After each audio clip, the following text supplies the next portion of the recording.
Shalom shalom, Yesu ashimwe, ndabaramukije mwese abazinduka tugasenga mu gitondo, buri wese n'igihugu aherereyemo. Shalom, ndabashuhuje, muri kumwe nanjye Mame Ebenezer. Karibu dusenge. Reka dusome Zaburi 146 umurongo wa mbere kugera ku wa 4. Haravuga ngo haleluya, mutima wanjye shima Uwiteka. Nzajya nshima Uwiteka nkiriho, nzajya ndirimbira Imana yanjye ngifite ubugingo. Nimukiringira abakomeye cyangwa umwana w'umuntu wese utabonerwamo agakiza. Umwuka we umuvamo agasubira mu butaka bwe. Uwo munsi imigambi ye igashira. Amen. Imana ishimwe iki gitondo. Harimo gushima Imana, harimo kandi kuririmbira Imana, gushyira Yesu hejuru ko tukiriho, ko tugihumeka. Hanyuma harimo nuko Imana itubuza kwiringira abantu. Twiringira Imana, ntitwiringira abantu. Mugira iki gitondo itangazo ni ngo kwiringira umuntu. Abantu ni beza, tugomba kubana n'abantu. Ijambo ry'Imana rivuga ngo si byiza ko umuntu aba wenyine, si byiza ko utura wenyine, si byiza ko waba wenyine mu nzu, si byiza ko warara wenyine. Si byiza ko ni ngombwa ngo tubone abo tubana, tubone aho dukorera, aho dukorana nabo, tubone abo tubyarana nabo. Si byiza ko umuntu aba wenyine, ni muri domene nyinshi z'ubuzima bwacu. Ariko noneho ku bijyanye no kwizera, ku bijyanye no gushyira ibyiringiro, Imana iratubujije ngo ntimukiringire abakomeye. Twiringira Imana, niyo yonyine akomeye kubarusha, cyangwa umwana w'umuntu wese. Icyitwa umwana w'umuntu nta kumwiringira, twiringira Imana, nta kwizera umwana w'umuntu. Amen. Ngo cyangwa umwana w'umuntu wese utabonerwamo agakiza. Aho tugomba kwiringira ni Yesu, we mukiza wacu. Yesu niwe mukiza dufite, niwe wadukijije, niwe wadupfiriye, yadukiza urupfu rwari ruhetse ibyago n'amakuba n'ibindi byose byari bitunanije. Icyaha n'ikibi kiragatsindwe, cyari kituruhije.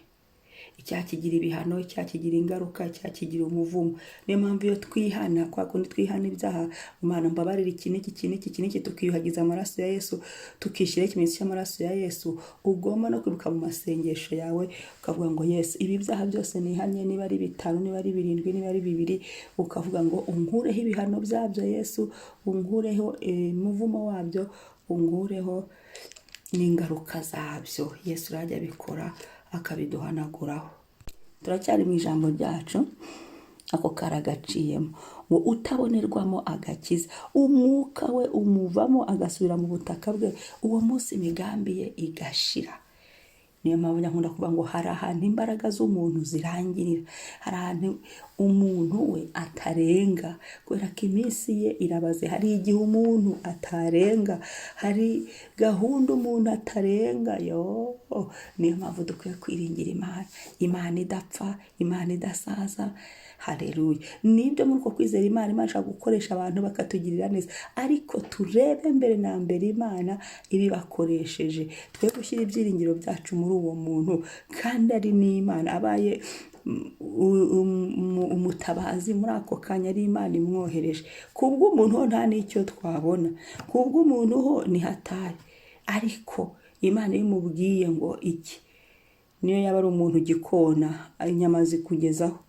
Haleluya. Niyo hari abantu b'ibikona, niyo yaba ari wa muntu gikona, ni ukuri. Maze igikona gikunda inyama kikugezaho kuko Uwiteka yabitegetse, kuko Uwiteka yabigambye. Rero ntabwo twizera uwo muntu Imana idutumyeho cyangwa se umutuzaniye ubutabazi, ahubwo tureba Imana ibidukoreye, tureba Imana. Niyo mpamvu ibyiringiro byacu tugomba kubishyira mu Mana. Yavuze ngo kuri 3 niho nshimangira cyane ngo ntimukiringira abakomeye. Hari igihe uvuga ngo kuko mwene wacu akomeye, ari umuyobozi aha n'aha azantambutsa, ndakurahiye. Ahubwo benshi ugiye gusanga bafite abakomeye bene wabo nta n'icyo babamariye. Niyo yakikumarira, niwe waba wagize n'umugisha akagira icyo kugufasha, akagira icyo agufashije, akagira icyo akoze, haguruka ubanza ujye gushimira Imana ibindi bivemo. Imana yamukoresheje kubw'umuntu, ndakurahiye, ni hatari. Reka dusenga Imana. Ahangaha turihana, abagiye biringira abantu bihana. Abajya bafata icyizere cyabo bakagiha abantu, abandi ibyiringiro byabo bakabishyira mu bana, abandi bakabishyira mu bagabo, abandi bakafata ibyiringiro byabo bakabishyira mu bagore, abandi ibyiringiro byabo bakabishyira mu byo batunze. Birababaje. Bibiliya iravuga ngo bamwe biringiye amagare, abandi biringiye amafarashi, abandi biringiye abakomeye, abandi biringiye iki, ngo ariko twebweho twiringiye Uwiteka Imana yacu. Bibiliya idutegeka kwiringira Imana yacu. Iyi Mana Data idutegeka yonyine ko kuyiringira, niyo yo kwiringirwa. Iyo turayiringira, iyo tuyibwiye ibyacu ntituvamo. Imana yacu turayiringira, tuyiringiye turayibona. Imana yacu turayiringira, iyo ni umunyembabazi, ntisaza, ntihinduka, ntipfa. Umwami yubahwe. Haleluya. Ndagushimiye Imana iki gitondo, ndagushimiye ubuntu tugiriye kubwira ijambo. Mutima wanjye shima Uhoraho, Uhoraho we ndagushimiye. Uwiteka we singizwa. Mwuka wera ndagushimiye. Yesu ndagushimiye. Uyu mwanya ndagushimiye ko nkiriho, ko ndi muzima. Ubuzima ni wowe ubutanga. Ushimwe ko nkiriho Mana, ushimwe ko ngihumeka Mwami, ushimwe ko umwuka ku buntu.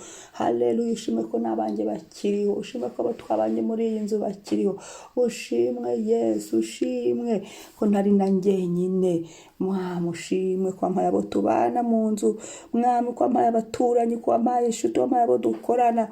Ushimwe Mwami, ni ubuntu kandi ndagushimye. Uhimbazwe ko ngifite ubugingo. Uhimbazwe Mwami, uhimbazwe ngifite ubugingo. Izina ryawe ryubahwe. Ushimwe kuzikurinda, wowe urarinda bikemera. Haleluya. Ndagushimira uyu munsi umpaye, wongeye ku bugingo bwanjye, wongeye ku minsi yanjye yo kubaho. Ndabigushimiye Mwami. Wa munsi we umba amahoro, wa munsi we ndagenda nemye, wa munsi we ndatsinda, wa munsi we ndabona ibyo Data yagambiriye. Ubuntu bw'uyu munsi burangira uko Uwiteka yabutegetse. Wa munsi we haragaragara mu cyubahiro cy'Imana no gukomera kw'Imana. Haleluya. Wa munsi we ndagutangariza ko nizeye Imana, ibyiringiro byanjye biri mu Mana. Buri saha uyu munsi nta wundi ndebaho, nta wundi ndebyeho, nta wundi mfite, ni wowe Mana. Ushimwe Mwami Yesu, ndagukunda. Ngushyize hejuru iki gitondo, ni wubahwe, ni wowe wabiduhesheje. Mwuka wera ndagukunda, ngusize hejuru. Ushimwe, ni wubahwe, wowe uba muri njye ugakorera muri njye.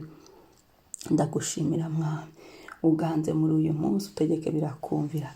Ndasenze Mwami, utubabarire aho twiringiye abakomeye, tukagira ngo wowe ngo hari icyo bagiye, ariko wo kugira ngo tukwiringire wowe ucaho ushaka. Rimwe na rimwe tukaba twanagutegeka inzira ngo bacemo kandi atariho wagambiriye. Mwami utugirire imbabazi. Aho twiringiye abana b'abantu bashira, tukanagira ubwoba, tukabatinya. Nta gutinya abana b'abantu, turi kumwe nawe Yesu watsinze, wowe ukomeye, wowe uri hejuru ya byose. El Shaddai, ushobora byose. Haleluya. Umwuka umuvamo agasubira mu butaka, iyo iminsi igashira. Utubabarire Mwami, aho twizeye abantu, aho twafashe ibyiringiro byacu twabishyira mu bantu, aho kubishyira muri wowe. Aho Mwami twahanze amaso abantu, oya duhanga amaso wowe uhereye uyu munsi. Uyu munsi Mwami urakoze kuducyaha, urakoze kudukebura. Duhanga amaso wowe, duhanga amaso wowe, tukurebyeho, tuvirwa n'umucyo. Kandi umucyo wawe waje uramanuka ugakora n'ibirenze ibyo dusaba. Urakoze Kristo. Uyu munsi ibyiringiro byacu turabigaruye kuri wowe. Ngaruye ibyiringiro byanjye kuri wowe Mana. Ni wowe uzi ibyo nkeneye, ni wowe uzi ibyangirira umumaro, ni wowe uzi ibyamfasha. Urakoze Yesu. Ndi guhanga amaso ibindi, ahubwo njye mpanga amaso wowe, mpanze amaso wowe, duhanze amaso wowe, we Mwami wacu. Urakoze Kristo. Izina ryawe ni ryiza mu isi yose. Haleluya, haleluya, amen. Imana ishimwe. Uyu munsi Kristo aganze.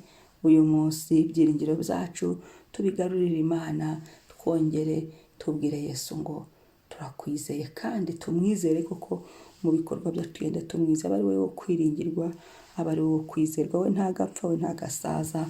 Haleluya. Shalom. Ntibagiye gukora subscribe ndetse na share.